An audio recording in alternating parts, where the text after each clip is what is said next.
Okay. Thank you all for coming today. It is my pleasure to introduce Victoria Rayskin, presenting on combining differential equations and deep learning topics in an undergraduate modeling course. Thank you very much for the introduction, and thanks for the opportunity to present this topic, and thanks to everybody for coming to listen to this subject. I would like to discuss the reasons why I decided to combine differential equations and deep learning topics in one course. I hope that this is a good direction for some future developments in both areas. So I will start with the very popular equation in economics, equation developed by Ramsey-Cass-Koopmans, the model that describes consumption in terms of capital. In its simplified form, it can be written as the change of the capital depends on the production function and depends on the consumption and capital. Change in the consumption can be defined in terms of the return on investments, in terms of the capital and consumption itself. I don't want to discuss many details of this complex model. I just want to say that it was carefully studied by the economists, and there are three non-negative equilibria in these dynamical systems, of which one is a saddle point, the positive equilibria. And this is the most interesting point that is studied by many economists. However, if you come to a company like Deloitte, or if you work for some government agency, they are usually interested in the approximated amount of durable produced goods. So they are interested in the capital variable, and they most likely use some numerical techniques, some time series analysis techniques, machine learning techniques, such as ARIMA, to project the amount of capital. Most likely, they will not use differential equations. So a variable of interest, a variable of applied practitioners is the capital, which is influenced by some other variables, for example, consumption and some more what they call externalities. So can we actually include these externalities in the time series analysis model? Well, yes, there are multidimensional time series analysis models, but then they become very complex, and there is a problem with interpretability of this complex time series analysis model, and interpretability becomes the buzzword in the industrial world. So I've been working in academia and in industry, and so it comes from my experience. So I decided to actually to combine the two topics, and I use a combination of these two topics in my research. So I think that differential equations, they are explaining the nature of the process, and they are very important in the topic of interpretability of time series analysis models. So for this reason, I decided to design a new course at Haverford College, undergraduate elective course, which I called Modeling for Dynamic Processes. And this course combines differential equations and machine learning techniques. Here is the structure of the course. The course consists of two parts: differential equations and time series analysis. In each part of the course, I present theoretical material during the lecture. And during the lecture, I work with students on some examples and exercises in the classroom, helping them to run some codes, to develop some theoretical results. Then I assign homework that students can present at the board during the next class meeting. After this preparational work, when we cover the topics, students are divided into groups, And at the conclusion of each of the two parts of the course, each group develops a project based on the subject of their choice with the data of their choice and using the technique of the corresponding part of the course. In each of the two projects, differential equations and time series analysis, I develop help to develop students the projects in the following way. Each student in the group develops two mini papers, preliminary version, which I grade, so I suggest some improvements, corrections, and then the final version of the paper, which is also graded. Then the group can use the results of all these mini papers to develop their presentation. So this is what they present to their classmates, answer questions of their classmates. So there are two projects that students prepare for this course.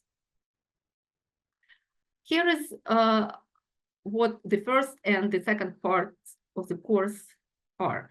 So for differential equations part, I used James Murray book, Mathematical Biology Introduction, which includes some standard predator-prey, competition, symbiosis models. Then there is very interesting temperature-dependent set determination model, which is quite complex, 6-dimensional model, very interesting for analysis. Then we switch to discrete dynamics using example of divorce and marriage repair prediction, also developed by James Murray, very interesting model. Then we go back to smooth dynamics with reaction kinetics, then classical SIR and all types, well, some types of SIR models, and finally, some examples of delay equations. The second part of the course is based on time series analysis with R, great book by Copperthwaite and Metcalfe.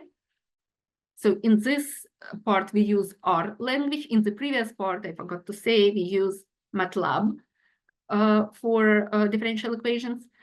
So in time series analysis, of course, first we are trying to understand what time series data is. Then we explore the composition in R language, the composition of data, Holt-Winters method, and classical versions of ARIMA. First, autoregressive model of order P, then integrated moving averages, DQ model, the entire ARIMA, and then seasonal ARIMA model, and vector autoregressive model.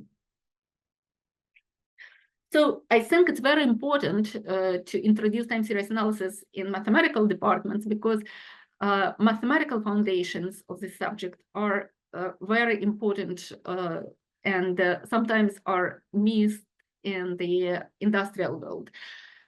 Important because mathematics helps to understand, for instance, in ARIMA, effects of parameters PQ, effects of data size, how to choose a model. So there are lots of mathematical questions. So here are the examples of the projects that my students decided to develop. Housing starts analysis, how many houses are going to be built. Reaction kinetics, temperature, gender determination of female turtles, and spread of gonorrhea infection, SIR type model, which I would like to discuss in the next part of the course. So the SIR type model that my students decided to consider was based on the work of Lymanovich and York. So they published this SI model, susceptible infectious, because there is no R variable because there is no lasting immunity in this model. So this is the model presented by the two mathematicians published in 70s. But in 2004, 2006, approximately around this time, a vaccine was introduced for this disease, 31% effective vaccine. And my students decided to improve this model, and they decided to develop SIV, susceptible infectious vaccinated model. Vaccine was actually developed for meningitis, but meningitis B, but turned out that it is effective for gonorrhea as well. So here is the model. Generally speaking, it's three-dimensional, but because the total population of susceptible infectious vaccinated is constant, we can eliminate one of the variables. So the students wrote this in terms of V and I. This is four-dimensional model because there are two groups. So I changes from 1 to 2, male and female groups. So this four-dimensional model is dependent on vaccine effectiveness gamma, recovery rate alpha for each of the groups, and contact rate between susceptible and infectious, so this rate beta, IJ. So this is the model. There was a lot of work to analyze this model, and students found that qualitative dynamics changes depending on the value of R that can be approximated by the product of these two fractions, beta 21 C1, beta 1 2 C2, divided over alpha 1 plus gamma, plus 2 gamma, divided by alpha 1 plus 2 gamma. So they found that the disease will fade out when R is less or equal than 1, and the disease becomes endemic when R is greater than 1. So there was a lot of work, and there are some questions. There would be some questions if students would like to use this program, this model in industry. If they come to a company, most likely, if they come to a company that is interested in the number of infected individuals, most likely they would be asked to use some time series analysis and to estimate a specific number of infected individuals. So they would probably use something like ARIMA in the company, some deep learning technique, some, so ARIMA is a recurrent neural networks technique, actually. So some time series analysis techniques. However, if they use time series analysis technique with a small data, which is the case for this disease, how reliable this forecast would be? Also, how can we explain the model? What is the interpretability of ARIMA forecast? What are the effects of the newly introduced vaccine? What is the effectiveness of this vaccine? What is the role of alpha and beta parameters? And it's interesting to know if, for instance, ARIMA forecast would be in line with the differential equations prognosis. So let's take a look. Here is the data. The data was recorded starting from 1990s. But you can see that in early 90s, there was a very high number of infections. And later number of infected individuals is significantly lower. So we decided to do a standard work of data analysts. We decided to clean the data. In this case, it is just, we decided to cut the tail. So we consider the data starting from 1995 until most recent data. And this is a very small amount of data points. So the students first used Holt-Winters additive model for the prediction of number of infected individuals. What is Holt-Winters model? So this is a model that estimates typical average value of some data points. Average value adjusted to seasonal effect. So this is so-called level at every time t. Then the model estimates a slope trend, which is mt, estimated in the standard mathematical meaning of the slope. And there is a cyclical seasonal effect, st. Also, there is some mathematical meaning of this seasonal component.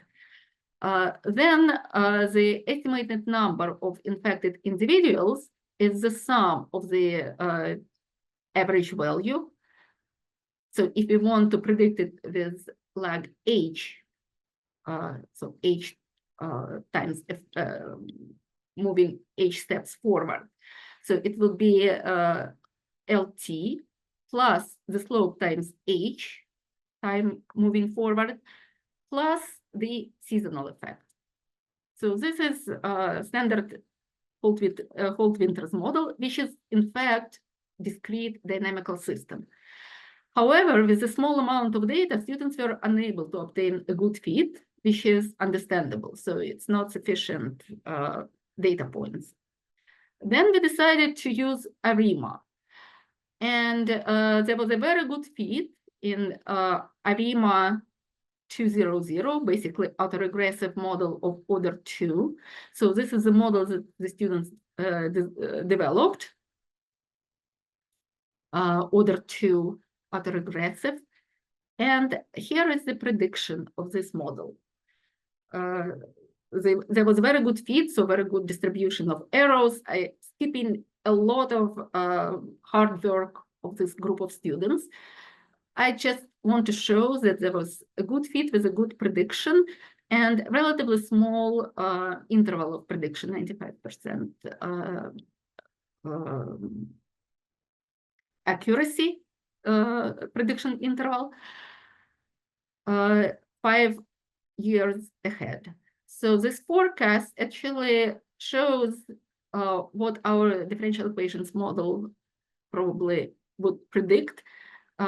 With a bigger number of vaccination, there would be some kind of decline of the disease. This is more detailed forecast. Okay, so we developed this ARIMA level AR order 2 model, best fitting model of this form. And this model actually can be written as vector autoregressive model of order 1. Like differential equations, we can decrease the order of the model by introducing a new variable. So we increase the dimension. Now we have two-dimensional order 1 model var1. So maybe we can relate this new variable to the linearized dynamical system. So let's take a look at DE model that we developed in the previous part and its discrete version. So we can write discrete differential dynamical system model. And then we can compare this model to the var1. So you can see that var1 model is sort of linear, discrete dynamical system. And of course, there is a similarity with a discrete differential equation model, more complex, but it can explain more. So there is a good connection between the two topics, and one topic can help to understand the other in general. Differential equations are great for interpretation of physical meaning, physical properties of dynamic processes, and this can be used in time series analysis. So in conclusion, I would like to say again why I was interested in combining differential equations and time series analysis. First of all, students can feel and compare different approaches to modeling. Also, one method can support or challenge the conclusions of another method. And interpretability, which is very important in the modern industrial world of machine learning scientists, machine learning developers. So interpretability can definitely benefit from the combination of these two techniques. Differential equations are good in explaining physical properties, and time series analysis is great for predicting specific values, specific predictions, making specific prognosis. And I think it is very interesting to develop new techniques that combine machine learning and dynamical systems, and this is part of my research project. So I would like, with this, thank everybody for participation, and I would be happy to introduce this course to students of your department. Hey, thank you so much again.